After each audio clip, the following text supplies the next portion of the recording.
votre journaliste d'investigation, toujours au cœur des grands événements, des sujets qui vous concernent, mais aussi et surtout des affaires qui vous intéressent. Alors, nous allons nous intéresser aujourd'hui à la sortie, la récente, la toute dernière sortie de Cynthia Fiangang, la très célèbre, pour ne pas dire tristement ou positivement célèbre ou négativement célèbre, c'est selon.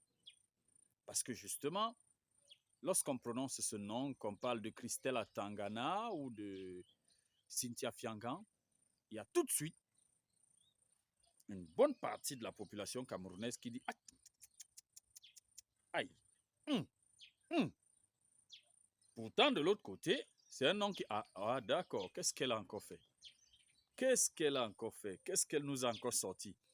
Bon, en réalité, elle a fait un petit voyage entre Yaoundé et Douala, parce qu'à partir des actes qu'elle avait posés par le passé, elle a eu cette célébrité qui aujourd'hui a besoin d'être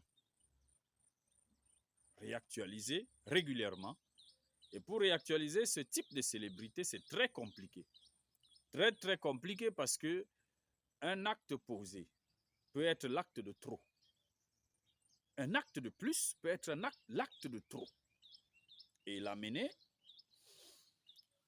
il y a un membre du gouvernement qui a parlé à une certaine époque du village de Si Je Savais. Alors donc, comme elle veut éviter d'aller au village de Si Je Savais, elle prend des précautions. Mais aujourd'hui, elle refait surface parce qu'il y a un petit échange en direct avec Gabriel Langip qui lui a dit « Maman, repose-toi un peu. Repose-toi un peu. Tu as beaucoup travaillé, repose-toi un peu. » Mais en même temps, dans la même conversation, elle lui dit « Bon, le trou qui te procure de l'argent là, travaille-le hein, pour qu'il prenne plus de volume, pour qu'il prenne plus d'ampleur et tout. » Et voilà donc les sujets qui intéressent les Camerounais. Donc arrêtez souvent de nous dire que si on te parle du Cameroun et tu comprends, c'est que on t'a mal expliqué ou on t'a pas bien parlé du Cameroun. Non, on connaît le Cameroun désormais. On connaît le Cameroun. Ouais. Voilà des sujets qui intéressent les Camerounais. Aujourd'hui, elle est très jeune. Elle est très jeune.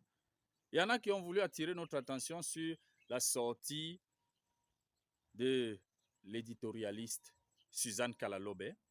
Mais je dis attention, fais un rapprochement entre Suzanne qui dit les vérités du passé et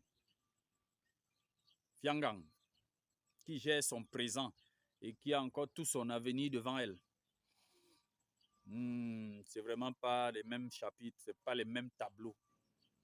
Parce que Suzanne, aujourd'hui, fait le bilan et nous dit « Je n'ai pas voulu me marier parce que je n'ai pas estimé normal de permettre à un seul homme de profiter de moi. » Mais est-ce qu'elle vous a dit ça quand elle avait 18 ans? Non.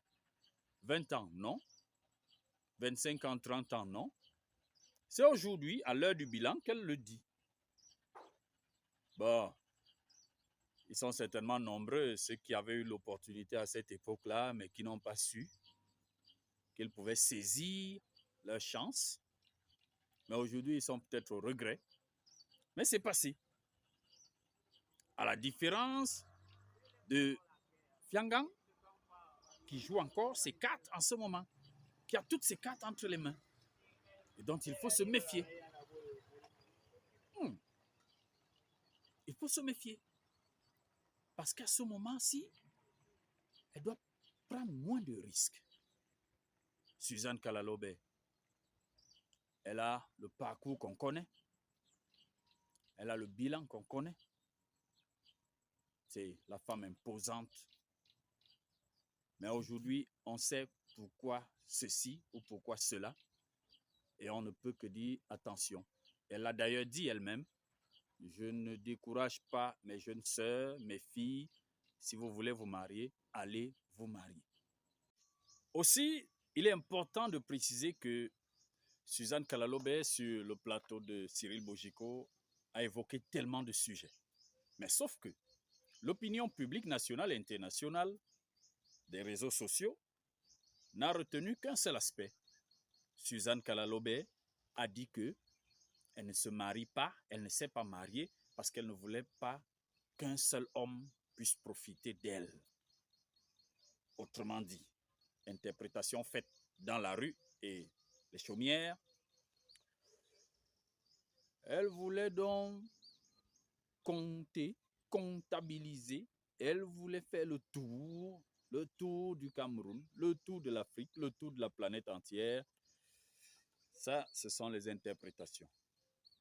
Mais allez-y, découvrir de quoi a parlé cette grande dame au cours de cette émission. C'est ça le plus important. C'est ça le plus important. On a bien compris que les Camerounais, lorsqu'on parle de pisciculture, lorsqu'on parle d'agriculture, lorsqu'on parle des choses de la terre, non, ça ne les intéresse pas. Mais lorsqu'on parle des choses du corps et des organes, oui, là, ils sont intéressés. Et c'est de ça qu'il s'agit. Voilà. C'était votre journaliste d'investigation, toujours au cœur des grands événements, des sujets qui vous concernent, mais aussi et surtout des affaires qui vous intéressent. À très bientôt pour d'autres sujets.